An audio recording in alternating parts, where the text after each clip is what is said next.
So இந்த பவுலில் வந்து கெட்டி தயிர் வச்சுருக்கேன். அதில் வந்து தேவையான அளவு உப்பு போட்டு நல்ல ஒரு விஸ்க் வச்சு மிக்ஸ் பண்ணிடுவோம்.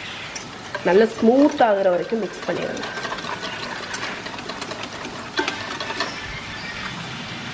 ஸோ ஸ்மூத் ஆகிற வரைக்கும் மிக்ஸ் பண்ணியாச்சு. இப்போ இதுக்கு தாளித்து கொட்டிடுவோம், அதுதான் இம்பார்ட்டன்ட். நான் இங்கே வந்து வாங்கி வச்சுருக்கிற சாலை மீனை வந்து ஃப்ரை பண்ணிகிட்ருக்கேன். இப்போ நான் இதில் வந்து தாளிக்க. ஸோ இந்த குட்டி பேனில் 2 டேபிள் ஸ்பூன் தேங்காய் எண்ணெய் வச்சுருக்கேன். அதில் வந்து ஒரு 2 டீஸ்பூன் உளுத்தம்பருப்பு ஃபஸ்ட்டு போடுங்க. உளுத்தம்பருப்பு கொஞ்சம் பொரியட்டும். அதுக்கப்புறம் 2 வெந்தயம், 1 டீஸ்பூன் கடுகு, இது வந்து பொரியட்டும். ஸோ இவ்வளோ பொரிஞ்ச உடனே பச்சை மிளகா, ஒரு 6-7 பச்சை மிளகா கீறி வச்சுருக்கேன்.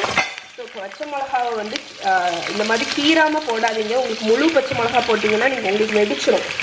அதனால் இந்த மாதிரி வெட்டி தான் போடணும். அப்புறம் கருவேப்பிலை, அதுக்கப்புறம் பெருங்காயத்தூள் ஒரு 1/4 டீஸ்பூன்.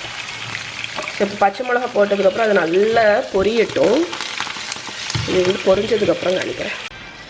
ஸோ இங்கே பார்த்தீங்கன்னா தாளிச்சிட்டேன். நல்ல பச்சை மிளகா குக் ஆகிடுச்சு பாருங்கள். நான் கொஞ்சம் மஞ்சள் பொடியும் போட்டேன். ஓகே, அதனால் இதை வந்து நம்ம தாளித்து வச்சுருக்கிற அந்த இதை நம்ம மோரில் ஊற்றிடலாம்.